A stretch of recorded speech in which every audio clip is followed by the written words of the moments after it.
the function of a Zen teacher is to put his students in all kinds of situations where in the normal course of social relations they would get stuck. By asking nonsensical questions, by making absurd remarks, by all ways of unhinging things, and above all, keeping them stirred up with impossible demands. To hear the sound of one hand, to, without moving, stop a ship sailing out on the water, or to stop the sound of a train whistle in the distance. Magic. To touch the ceiling without getting up from one's chair. To take the 4 divisions of Tokyo out of your sleeve. To take Mount Fuji out of a pillbox. All these impossible questions are asked. And in the ordinary way of interpreting these questions, we think, well, now, gee, how could we do that? See, that's a very difficult question that's been asked.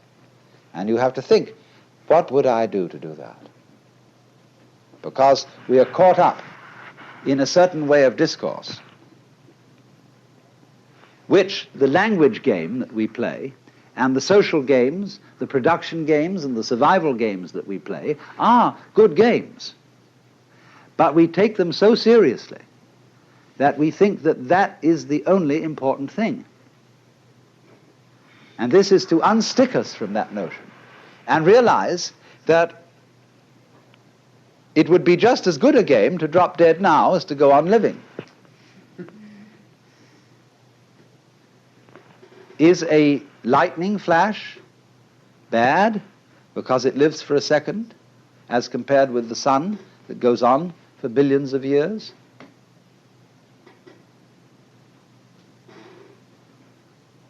You can't make that sort of comparison, because a world of lightning goes also with a world where there's a sun, and vice versa.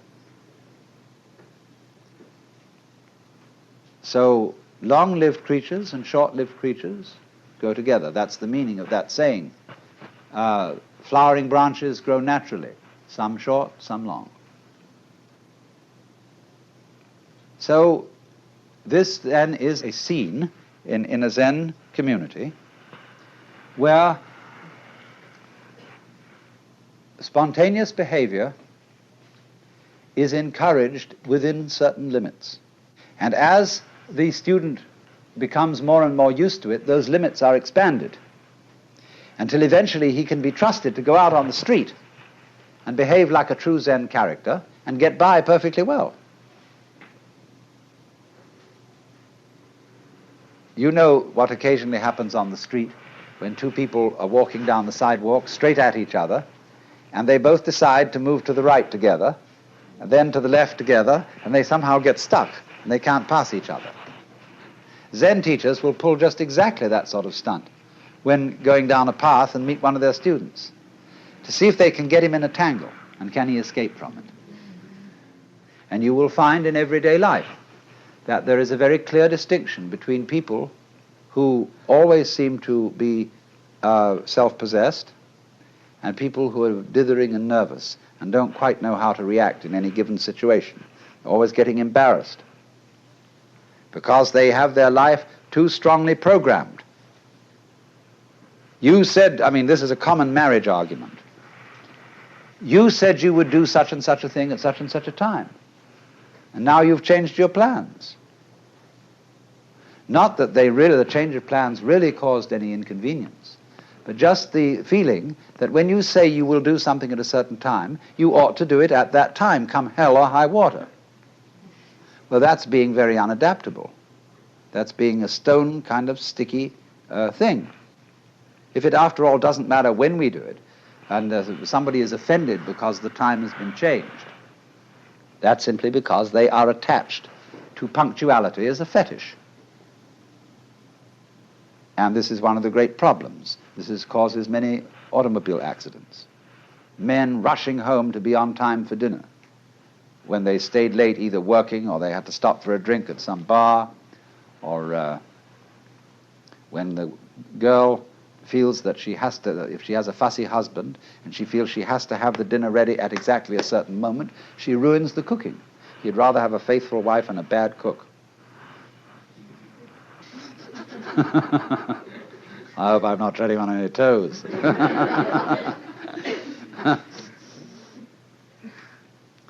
So, you see, we spend an awful lot of energy trying to make our lives fit images of what life is or should be, which they could never possibly fit.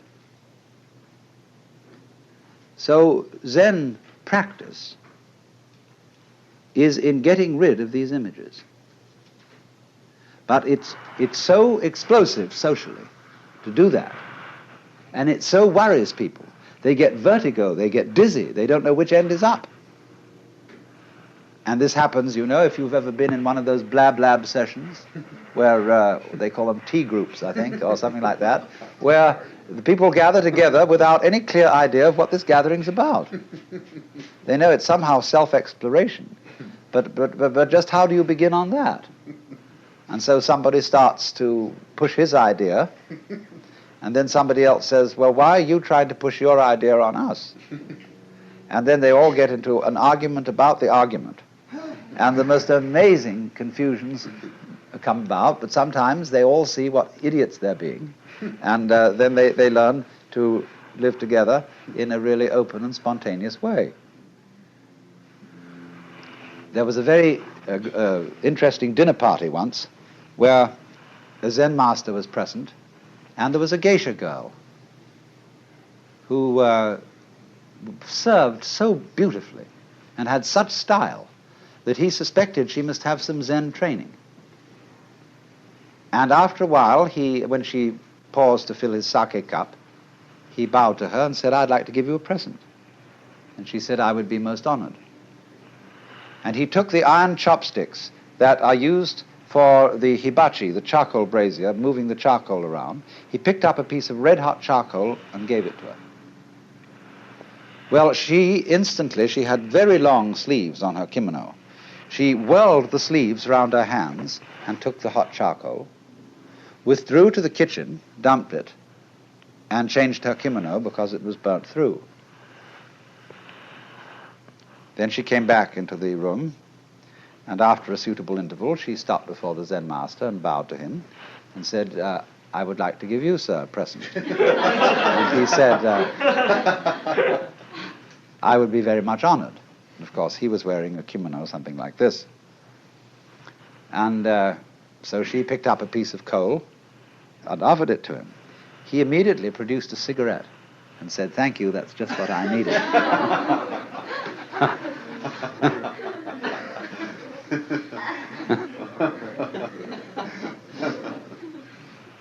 Now, you know, in the same way that we have this in our culture, certain people who are comedians, who know how to make jokes and gags in a completely unprepared situation, face them with anything, and they somehow come through. So that is exactly the same thing in a special domain as Zen. Only a master of Zen does this in every life situation. But the important thing is to be able to do this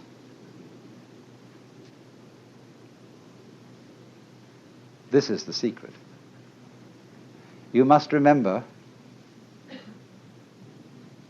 you can't make a mistake. Now, that's a very difficult thing to do, because from childhood up, we have had to conform to a certain social game. And if you're going to conform to this game, you can make mistakes or not make mistakes. And so this thing has gone into us all the time. You must do the right thing. There's certain conduct appropriate here, there's certain conduct appropriate there.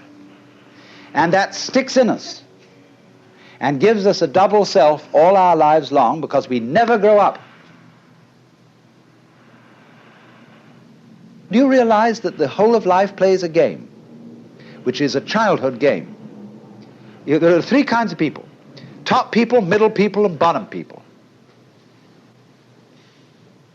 And there can't be any middle people unless there are bottom people and top people. There can't be any top people unless there are middle and bottom people. And so it goes. And everybody's trying to be in a top set. Well, if they're going to be there, there's got to be someone in a bottom set. And the people who do the right thing and the people who do the wrong thing. Here in Sausalito, we have this very, very plainly. There are the right people, the nice people who live up on the hill. Then there are the nasty people who live down here on the waterfront, and they grow beards, and they wear blue jeans, and they smoke marijuana, and whereas the other people on the top of the hill drive Cadillacs and have wall-to-wall carpeting and nicely mowed lawns, and their particular kind of poison is alcohol. Now, the people who live on the top of the hill know that they're nice people. But they wouldn't know they were nice people unless they had some nasty people to compare themselves with. Every in-group requires an out-group, whereas the nasty people think they are the real far-out people, whereas those people, those hillbillies, are squares. And they wouldn't be able to feel far out unless there were squares. See? These things simply go together.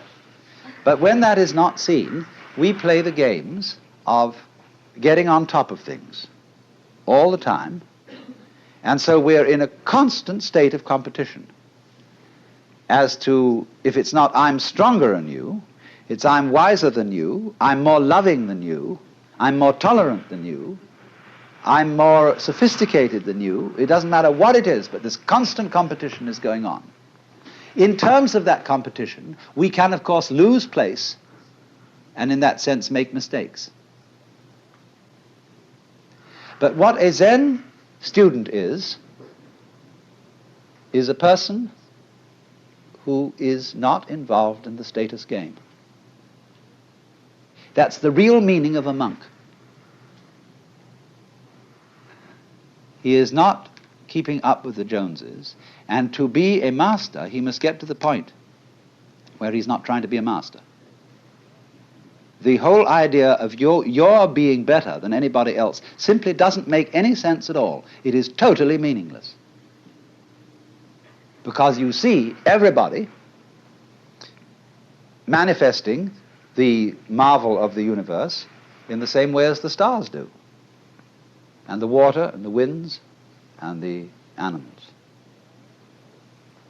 And you see them all as being in their right places and not being able really to make mistakes, although they may think they're making mistakes or not making mistakes and playing all these competitive games. But that's their game. Now, I only say, if that game begins to bore you and it begins to trouble you and give you ulcers and all kinds of things, then you raise the problem of getting out of it. And therefore you start to become interested in things like Zen. That is simply a symptom of your growing in a certain direction, where you are tired of playing a certain kind of game. You are as naturally flowing in another direction as if a tree were putting out a new branch. So because you say, oh, well, we people are interested in higher things, you see, that depends still on the differentiation of rank between the superior and the inferior people. But when you begin to see through that and grow out of that, you don't think anymore of this superior and inferior classification. You don't think we are spiritual people who attend to higher things as distinct from these morons who are only interested in beer and television. This is simply our particular form of life. Like there are crabs, and there are spiders, and there are sharks, and there are sparrows, and so on. The trouble with the human being is, like the trouble with certain animals, like the dinosaur, who evolved to the point where he was so big that he had to have two brains, a higher self in the head and a lower self in the rump. And the difficulty was to get these two brains coordinated. But we have exactly the same trouble.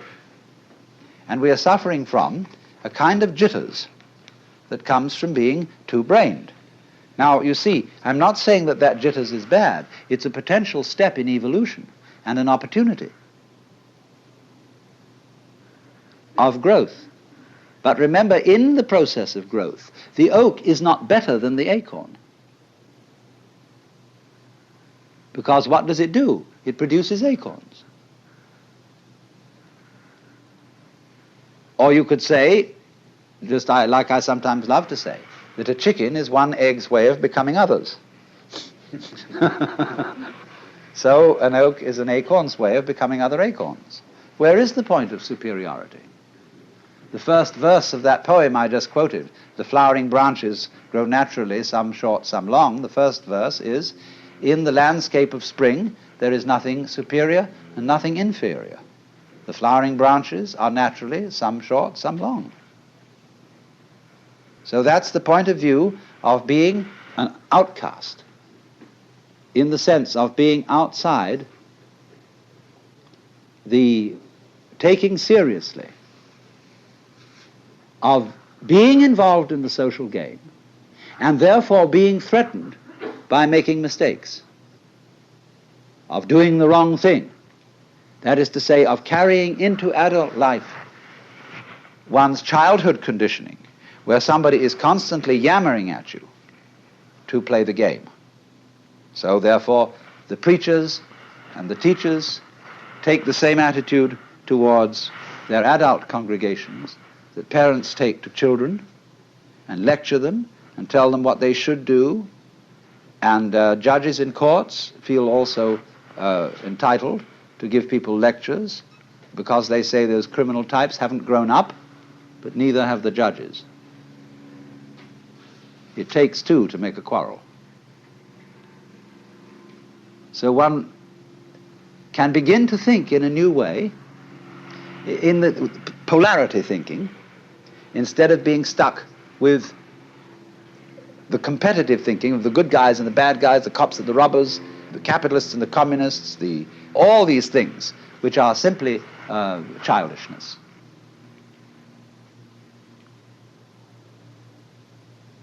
Now, of course, you recognize that the moment I say that, it's like talking in English in order to show that the English language has limitations.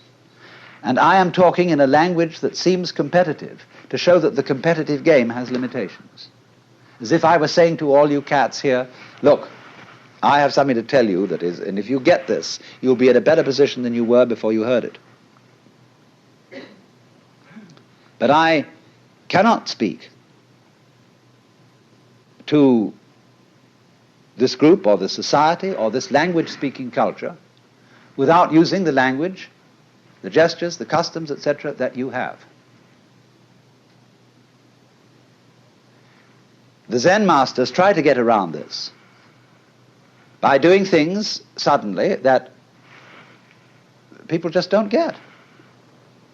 Well, what is this? Therefore, that is the reason why, this is the real reason why, Zen cannot be explained.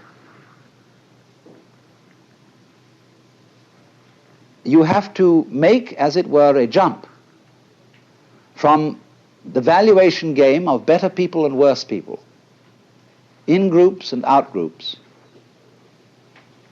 And you can only make it by seeing that they all are mutually interdependent. So if we take this situation, let's say I would be talking to you and saying, look, I have some very special thing that you've got to take notice of. Therefore, I am the in-group, and I am the teacher, and you are the out-group. I know perfectly well that I cannot be the teacher unless you come here. And so that my status and my position is totally dependent on you. It isn't something you see, therefore I have first, and then you get. These things arise mutually. So if you wouldn't come, I wouldn't talk. I wouldn't know what to say even. Because I borrowed your language. So that is the insight that things go together. Then, when you see that and aren't in competition, then you don't make a mistake, because you don't dither. When I first learned the piano and played these wretched scales, the teacher beside me had a pencil in her hand, and she hit my fingers every time I made a wrong note. Consequent was I never learned to read music, because I hesitated too long to play the note on time. Because I was always, is this pencil going to land? See? And that gets built into your psyche. And so people are always, although they're adults and nobody is clubbing them around and screaming at them any longer, they hear the echoes of that screaming mama or that bombinating papa in the back of their heads all their life long. And so they adopt the same attitudes to their own children, and the fast continues. Because there is no, I don't say that you shouldn't lay down the law to children if you want them to play the social game. But if you lay down the law to your children, you must make provision later in life for them to be liberated, to go through a process of curing them from the bad effects of education. But you can't do that unless you too grow up, you see, unless we grow up. Says I, including myself.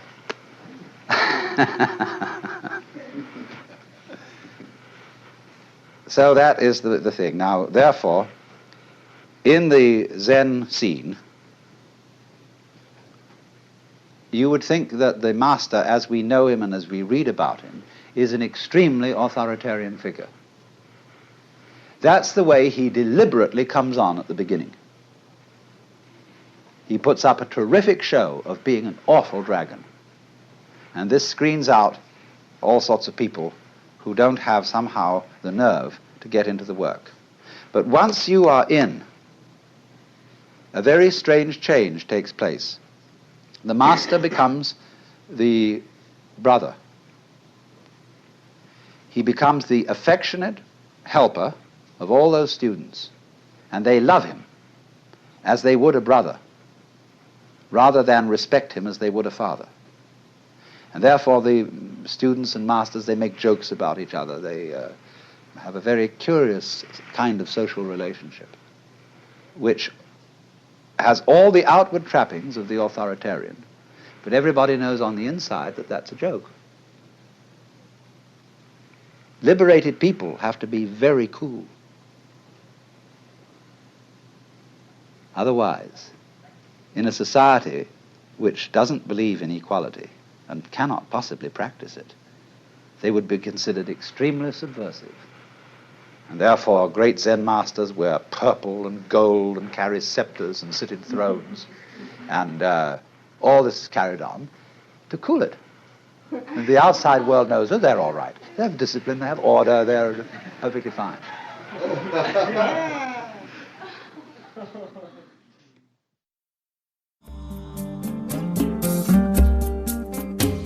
Out of Your Mind now continues with the next lecture from the World as Just So lecture series.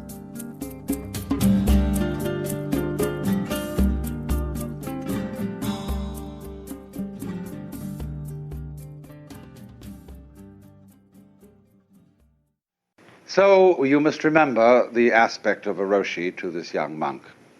He's a formidable fellow, usually an older man, who has about him something that is difficult to put your finger on. There's a certain fierceness, coupled with a kind of tremendous directness, a sense of somebody who sees right through you. And so he really poses to this young fellow, "What do you want? Why did you come here?" But he said, "I came to be instructed in Zen." The teacher says, "Well, we don't teach anything here. There isn't anything in Zen to study." Well, the student knows, or thinks he knows, that this not anything which is studied in Zen is the real thing. That's, of course, as a Buddhist, he knows that what isn't anything is the universe, the great void, the shunyata. And so he isn't fazed by that. He says, well, nevertheless, you do have people who are working here and meditating under your instruction, and I'd like to join them. Well, maybe, but strictly on probation. And then, of course, all the details are taken. And he pays a ridiculously small fee, in modern Japan at any rate, to be able to stay in the monastery. It's very, very inexpensive. Now the teacher comes back and says, now you want to study Zen. Why? Well, because I'm oppressed by the rounds of birth and death, in other words, by the vicious circles of life in which I find myself, by suffering, by pain, and so on, and I want to be emancipated. The teacher says, who is it that wants to be emancipated? Well, that's a stopper. There was a good old story about one of these preliminary interviews. The master asks, first of all, very casual questions. Where's your hometown? What's your name? What did your father do? And where did you go to college? Why is my hand so much like the Buddha's hand? And suddenly, in midstream of an ordinary conversation, clunk, the student is blocked. And so there is devised the koan, K-O-A-N in Chinese, kung-an. And this means, literally, the word koan means a case, in exactly the same sense as we talk about a case in law which functions as a precedent for future cases. Koan should be translated case. The koans are based on stories, mondo, of the conversations between the old masters and their students. But you can make a koan immediately by such a question, why is my hand so much like the Buddha's hand? Or, who are you that asked this question? If the student tries to verbalize on that and say, well, I am so-and-so, he asks, who knows that you're so-and-so? How do you know that you know? Who knows that you know? Find out. In other words, the basic koan is always, who are you? Who is it that wants to escape from birth and death? And I won't take words for an answer. I want to see you. And all you're showing me at the moment is your mask. So then the student is sent back to the monk's quarters, the sodo. And the chief of the sodo is called the jikijitsu, is then put in charge of him. And he teaches him how to behave, what the rules are, how to eat, and how to meditate. In the Zen sect, they sit on padded cushion about the thickness of the San Francisco telephone directory, which is an admirable substitute. And then, with crossed legs in the lotus posture, with the feet resting on the thighs, like you always see a Buddha, they sit for half-hour periods. That's supposed to be the length of time it takes for a stick of incense to burn. And then, when wooden clappers are knocked together, they all get up and they walk round and round the room, quite fast, at a kind of bum, bum, bum, bum, bum, bum, bum, bum, bum, bum pace. And this keeps you awake. Then, at a given signal, they go back and meditate again. And constantly there is a monk, one on each side, carries a long, flat stick shaped almost like this fan, in the sense that it's thin at one end and rounded at the other.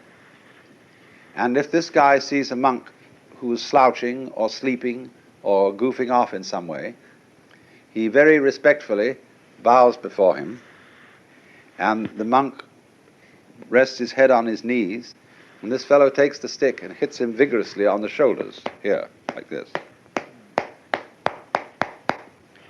Now, most apologists for Zen say, this is not punishment, it's simply to keep you awake. Don't you believe it? I've investigated this. And it's the same as the sort of British boys' school, only it doesn't have the erotic qualities that the British floggings do.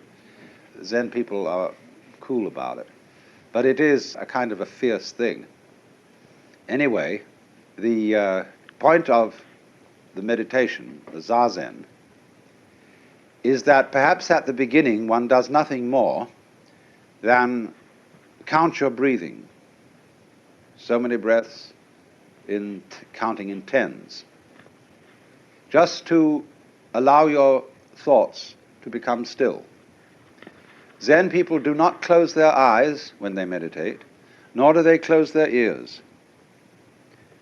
They keep their eyes on the floor in front of them, and they don't try to force away any sounds that are going on, or any smell, or any sensation whatever. Only they don't think about it. And this can become an extraordinarily pleasant occupation. All the little sounds of distant traffic, of birds, of somebody carpentering somewhere and a hammer going, dog barking, or especially rain on the roof. Gorgeous. They don't block that out. But as time goes on, instead of counting breathing, they devote themselves to the koan problem, which the Roshi has assigned. What is the sound of one hand? Who were you before your father and mother conceived you? When Joshu was asked, does a dog have Buddha nature? He replied, no. What is the meaning of no, or mu? All sorts of these problems. And so as time goes on, every day the student goes to the teacher for what is called Sanzen. Sanzen means studying Zen.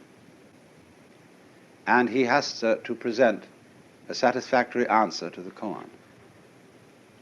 Now, Sanzen is the moment in the monastery when no holds are barred, although there's a very formal approach to it.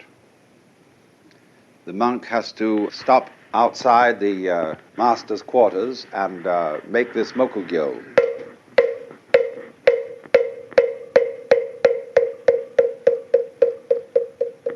He does that 3 times. And at a signal from the master, which is ringing a bell in reply, he goes in and sits down in front of the master and bows right down to the floor, and then sits up, and he repeats the koan that he's been given, and he's supposed to answer it. Now the master, if he's not satisfied with the answer, may simply ring his bell, which means interview over, nothing doing. Or if he's still not satisfied, he may try to do something to hint the student as to which way to go, or puzzle him further, some sort of comment. But what happens is this. Do you see what kind of a situation has been set up here? The student is really being asked to be absolutely genuine. So if I said to you, now don't be self-conscious. I want you to be perfectly sincere. And as a matter of fact, I'm a mind reader. And I know whether you're being sincere or not. I can see right down to that last little wiggly guzzle in the back of your mind. And if you think I can, you see, I'm putting you in a double bind. I'm commanding you to be genuine. How can you possibly do that? on command. Especially when the person you're confronted with is a father figure, an authority figure. And in Japan, the sensei, the teacher, is even a more authoritative figure than one's father, which is saying a lot. But you are being asked in the presence of this title. Think this one. Or it isn't put in that way. I mean, I'm describing this from the standpoint of a psychologist observing what's going on. No, the thing you've got to do is you've got to hear the sound of my hand.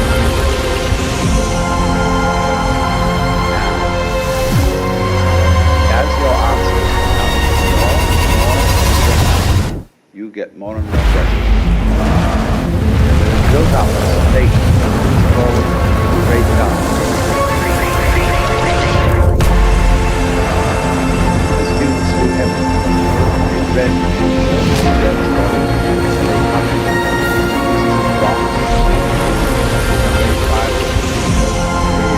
They do everything they get. Nothing to do. I remember I had a friend studying in Kyoto, and on the way to the master's quarters, he passed through a lovely garden, and he saw a bullfrog.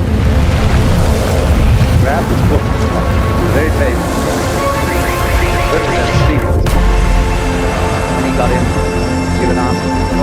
Here's the bullfrog.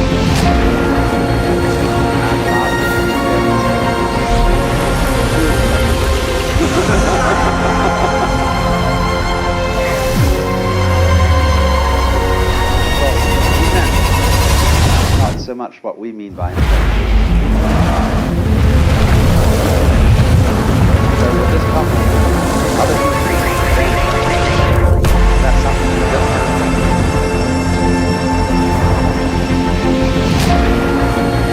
Well,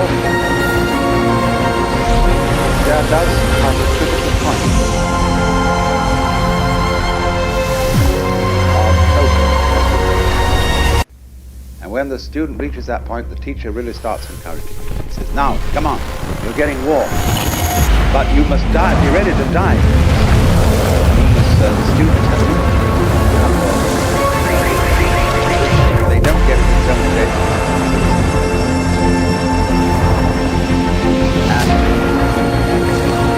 they have stimulated intense theory, a thing called possession. Don't confuse the word session with Session means studying or observation of the shin. This time, they only sleep 4 hours a night. They meditate solidly all through the day. They go for the Sanzen interview twice a day. And it's a tremendous workout.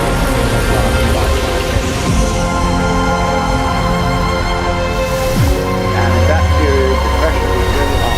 Everybody is worked into a pitch of this kind of psychic fury that they have to get this thing answered. There's a man in Japan today who has a 5-day Zen system, and he practically guarantees that you will have Satori in his 5 days. I've just got a book about it written by a Britisher. I haven't had a chance to read it yet. Well, I had someone I knew of who was over studying Zen on a Fulbright grant. And the grant was winding up, and he still hadn't got the sound of one hand. He said to the master, look, the grant's running out, and I can't stay here, and I've just got to get this thing.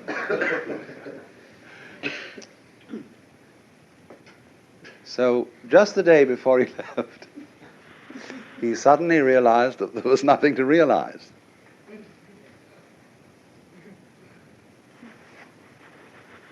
And that was it. You know, here he had spent his whole life thinking that there's something deficient in me. See, there's something wrong. Something I ought to find out to get this problem of life cleaned up. Well, you know what you do. Rinzai, the old Chinese master, said, Zen teaching is like using an empty fist to deceive a child,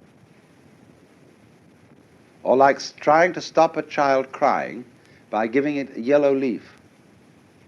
See, the child wants gold, and so you give it an autumn leaf and say, dear darling, there's some gold. Be all right. Or with your closed fist, you say, what have I got here? The child comes and tries to see and pull your fingers open, then you hide it behind your back and under your leg and behind the chair. The child gets absolutely fascinated. The longer you keep this up, the more the child is sure there's something real goody inside the hand. And then at the end, psst, nothing. And that's Zen.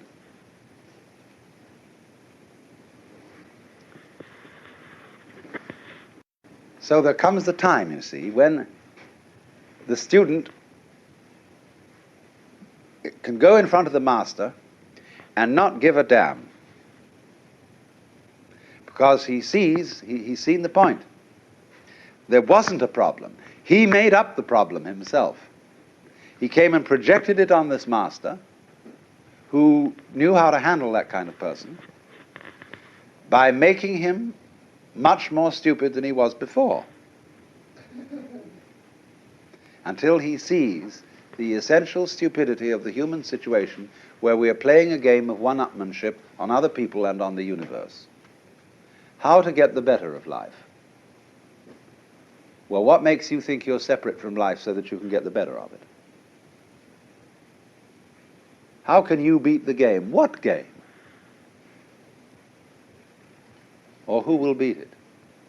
This illusion of beating the game, of finding the thing out, of catching it by the tail, is therefore dissipated by the technique of the koan. It's called, working on a koan is like a mosquito biting an iron bull. It's the nature of the mosquito to bite. It's the nature of an iron bull to be unbitten. Or they say it's like swallowing a ball of molten lead. You can't swallow it down. You can't cough it up. You can't get rid of this thing. That's the great doubt, you see. But this is an exaggerated form of what everybody is ordinarily trying to do, to beat the game. So at that moment, the student has heard the sound of one hand, or discovered who he was before father and mother conceived him, or what no means. So the teacher says, good. Now, you have found the frontier gate to Zen. You've put your foot in at the door, and you're across the threshold. But there's a long way to go. And now you have found this priceless thing out, you must redouble your efforts. So he gives him another koan. Now the student may be able to answer that one instantly, because it's simply a test koan. See, there are 5 classes of koans. The first class is what you call the Hinayana koans, and the other 4 are the Mahayana koans. Hinayana is to reach nirvana. Mahayana is to come back and bring nirvana into the world as a bodhisattva. So once you get the great void, you see, there's nothing to catch on to. You are the universe. It doesn't matter whether you live or die. That's nirvana.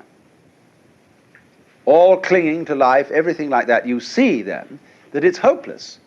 And you give it up, not because you know you think you ought to give it up, because you know there is no way of catching it. There's nothing to catch hold of. There's no safety in the cosmos. So you just have to give up. Then, the next class of koans are such things as asking for miracles. In that class comes, take the 4 divisions of Tokyo out of your sleeve, or stop the booming of a distant bell, blow out a candle in Timbuktu. But as they go on in various ways, they are concerned with all kinds of problems and how Zen understanding deals with those problems, until we get in the end to the study of morality and rules of social and monastic life. That's the last thing, and the Zen way of understanding it. Now, this takes very, very differing periods of time. Some people get through in as little as 10 years, the whole thing. There is a very brilliant Westerner by the name of Walter Novick, who has just about completed the whole thing. And he's a musician and a pianist. And he'll come back to this country as the first accredited Zen master of the West. And he'll set up his little sodo on a farm and wait and see what happens. The day of graduation comes, and then everybody turns out, and there's a great hullabaloo, and they salute the departing monk, and he goes out. He may just become a layman, as I said, or become a temple priest, or he may be himself a roshi. Well, now, the essential of this whole system, as you see, is to use a hair of the dog that bit you for the cure of the bite. It's homeopathic. When people are under delusion, they cannot be talked out of the delusion. No amount of talk could persuade anybody that his ego is an illusion, because he knows it's there. He knows I am I, and simply won't believe you if you tell him that this is nothing but post-hypnotic suggestion. So the only way to convince a fool of his folly is to make him persist in it. As Blake says, the fool who persists in his folly will become wise. By some psychiatrists I know when they get a person who overeats and is tremendously fat, the first thing they do is they make them put on 15 more pounds. And get an alcoholic terribly drunk. Oh, and sick and just as awful as could be, you see. Really make him go at it. See, that's a method that's used. Sometimes works, sometimes doesn't. It's a rather desperate method, rather dangerous method. Zen is dangerous too. People could easily go crazy under this sort of strain without a good advisor. Well, it is clear, of course, that this method of Zen training is most unsuited to the modern age. And this is witnessed, too, by the fact that the temples are relatively empty. Myoshinji, the biggest one in Kyoto, is built to house 600 monks. There are only 80. And you might think that was quite a crowd, but it isn't compared with the old days. To young people in Japan today, this is all. There was, though, you see, there was a division in the history of Zen. There was a critical point in the 17th century when there were two very great masters, Hakuin and Bankei. Now, the 17th century is tremendously important in Japanese history because that was a time of what you might call the democratization of culture. Basho invented haiku poetry so that everyone could be a poet. Not necessarily for publication, but for one's own fun. People didn't write poems for publication necessarily. They wrote poems for parties. And he invented the 17-syllable haiku as a result of his Zen feeling for nature so that he could put this within the reach of everybody. What had happened to poetry before that time was that it had become so obscure and so effete and so sophisticated that only great literati could do it at all. This happened to Chinese poetry. There were so many references to other poems. It was like reading T.S. Eliot. You know, in the four quartets. You could get an annotated four quartets showing you the sources of all the phrases he's borrowed. And sometimes you have to know the source in order to see what he means by it. And all shall be well, and all shall be well, and all manner of things shall be well. All right, that's straight from the Revelations of the Divine Love by Dame Julian of Norwich. But whoever would know that? And you have to understand the scene she was digging in order to know really what Eliot's getting at in that all shall be well. And he's full of that. He quotes the Bhagavad Gita. He quotes everybody. So if we all had to write that way, nobody could be a poet, unless he was a great scholar. So Basho popularized the haiku, and the haiku are originally based on the Zenrin poems. They take their flavor from that. There is one, you see, that bird calls, mountain changes to be more mysterious.